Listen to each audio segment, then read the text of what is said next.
Kami, Mr. President, hindi mo po kami mapatay sa sama ng loob dahil hindi na po masama ang loob namin dahil tanggap na namin na kami ang minority. Ang Senado po, hindi po ito noon-time TV show na puro gimmick ang ating tinitikap dito. Kami po ay nag-raise dito ng legitimate issues which requires legitimate attention.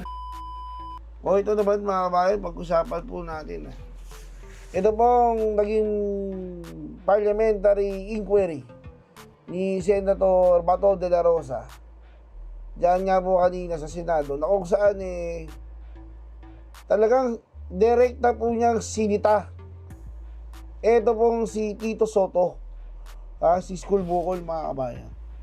Ayon po kay Senator Bato, doon sa interview ni Tito Soto mga kabayan, na kung saan ini-interview po siya ng isang piklawan nang doon galit na galit kay Bongbong. Ngayon parang kala mo amuyong na si Christian Nasguera, na kung saan nga po mga kabayan nabanggit nga po ni Iskul Bukol na yung mga miyembro daw po ng minority mamatay na lang daw po sa sama ng loob mga kabayan.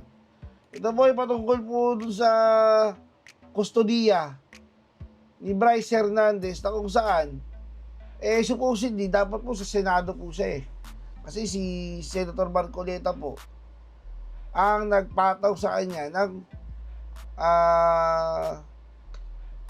contempt order. So dapat sa Senado po siya pagkatapos po niya magpunta doon sa Kamara. Pero nakisuyo po kasi si kumparing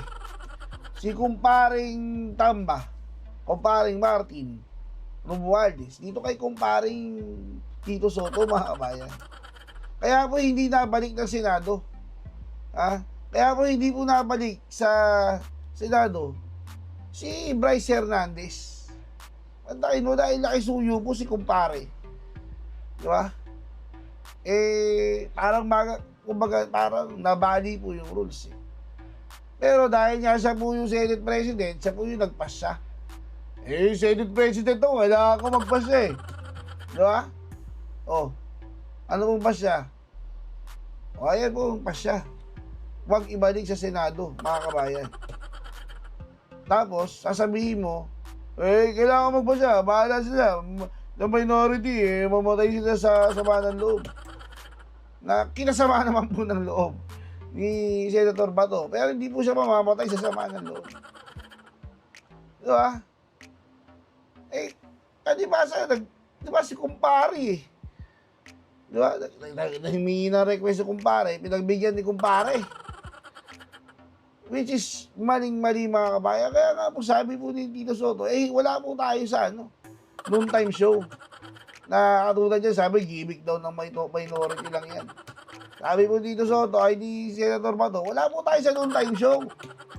Kumbaga, parang sinabi niya, wala po tayo sa Itbulaga.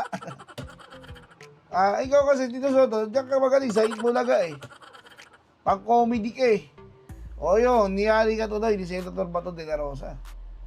Wala daw po kayo sa noontime show. Itbulaga. Ito mga babae, panoorin po natin yung matinding birada po dyan ni Senator Bato kay Iskul Bukol mga kabayan. Senator Bato, tirahin mo, pasok! Senator De La Rosa is recognized. Thank you, Mr. President. Mr. President, since nabanggit mo na rin na yung pagpangalaga sa lahat ng miyembro ng Senado ay isang tungkulin ng Senate President. I just would like to bring to the attention of the Senate President. I came across with the news na when the Senate President was asked by a certain Christian Esguerra regarding the minority taking up the question about the custody of Bryce Hernandez.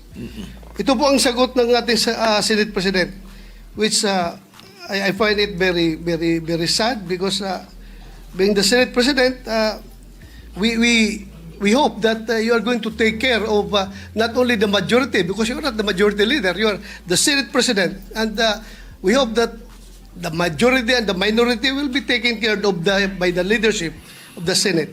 And if I quote your answer, Mr. President, Gimmick yan ng minority. Hindi ba nila naiisip na baka si Martin Romualdez ang tuta ko? Makabintang sila porque pinagbigyan ko yung TRICOM, tuta na ako. May ginawa ba akong illegal? Yung request ng House of Representatives, illegal? Hindi. Ang gusto ninyo, awayin ko yung House of Representatives on day one. Mamatay sila sa sama ng loob. So, malungkot lang ito, dalawang punto, Mr. President. Unang-una, yung mamatay sila sa sama ng loob. Kami, Mr. President, hindi mo po kami mapatay sa sama ng loob dahil hindi na po masama ang loob namin dahil tanggap na namin na kami ang minority. Ang kinasama lang ng loob namin is bakit kailangan pang patayin kami sa sama ng loob? Hindi na po masama ang loob namin. Tanggap na namin na kami minority. At pangalawang punto, Mr. President, gimmick lang ng minority yan. Ang Senado po, hindi po ito noon time TV show na puro gimmick ang ating tinitikap dito. Kami po ay nag-raise dito ng legitimate issues which requires legitimate attention.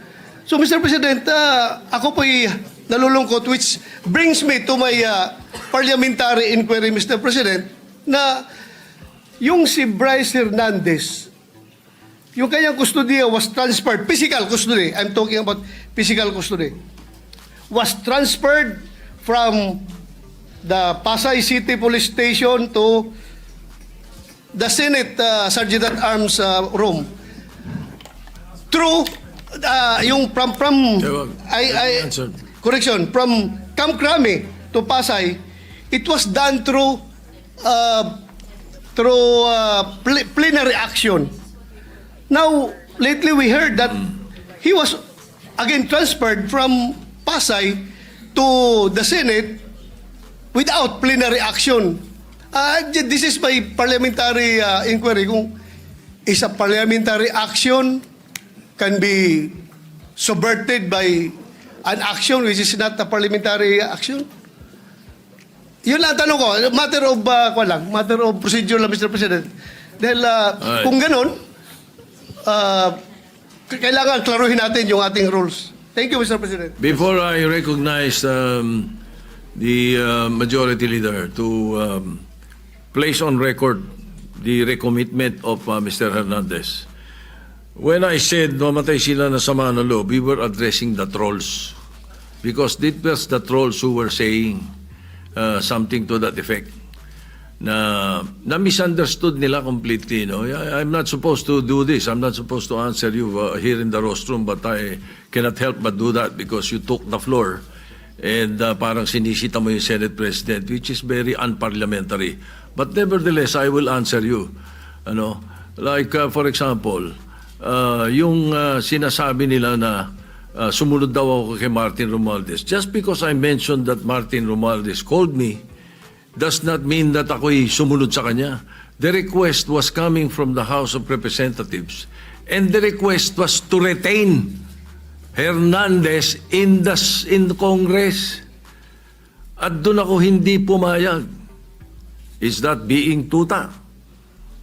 So you cannot help but also think na sasama ang loob ko pag binibintangan ako ng salita. Hindi po ba? So ayun, anyway, mabuti na yung masagot natin yan. At sinasabi ko sa kanila, yung mga trolls, yung mga sinasagot namin. Ngayon, to answer the issue of Mr. Hernandez, the majority leader may read the recommendation or the recommitment of Mr. Hernandez to the Senate custody. Yes, Mr. President. Mr. President, with the permission of the body, we made a study on the action that transpired the last 2 days on the recommitment of Bryce Hernandez dito po sa atin sa Senado. To put on record, this is how it transpired. Last week, it was requested by, of course, the House of Representatives that we detain him in the House of Representatives. Hindi po kayo pumayag. Ang sabi nyo, kung ganun po ang gusto ni Hernandez kasi ayaw niya pong bumalik dito, ang sinabi mo, hindi pwede. Dapat neutral and safe area doon po sa PNP Custodial Center. So nagkaroon po tayo ng debate dito dahil it was our distinguished colleague Senator Marcoleta who raised the issue that why was he put in the PNP Custodial area and not to the Senate Detention Facility. which was seconded by many of the members of the minority. A debate ensued. After the debate, I asked for a minute suspension and we all suggested na sa Pasay City Jail na lang po dahil malapit po sa Senado. Pero let's not forget the fact that originally, the position of the minority was to bring him back to the Pasay City Detention. It was only I who made the recommendation during the break that we keep it in Pasay City Jail because I approached the minority and you all agreed to my recommendation. And then after we started the session once more, the motion was done by the minority, graciously done by the minority, to move him instead to the Pasay City Jail. But upon consultation of the chairperson of the Blue Ribbon Committee, Senator Lacson, the Senate President granted the request as the chairperson of the Blue Ribbon Committee requested that he be brought back to the Senate, which was really, at yun talaga ang posisyon ng gusto ng ating minority at the time, para wala ng gulo, pumayag po kayo na dito na lang sa Senado at may request na rin po, for the record, may sulat po si Bryce Hernandez, ang abogado niya, na ibalik siya dito at yan po ay confirmed sa kanilang hearing this morning for his writ of amparo before the Pasay City Regional Trial Court. Sinabi po ay doon na lang po ako sa Senado ilagay. So, the Senate President acted on the request na gusto ibalik na lang po dito. Tayo naman po ang tayo naman po ay may kustudiya niya sa kanya. At as a matter of fact, while watching the press con of our distinguished colleague,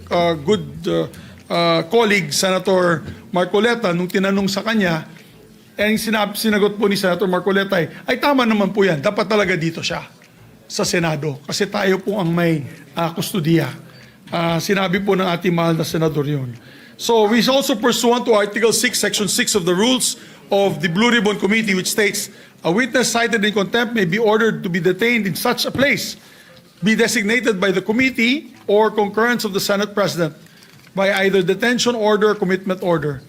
And under that commitment order, wherein the witness cited contempt refuses to produce documents required of him and her, or to be sworn or to testify, or maliciously evades or misleads the committee, or otherwise purge himself or herself of that contempt, may be ordered to be committed to any jail or prison facility upon recommendation of the committee through the chairman or the concurrence of the Senate President. So in this case po, the chairman had requested that he be brought back to the Senate for detention. It's not a violation of any rule, Mr. Chairman. Mr. President, thank you. President.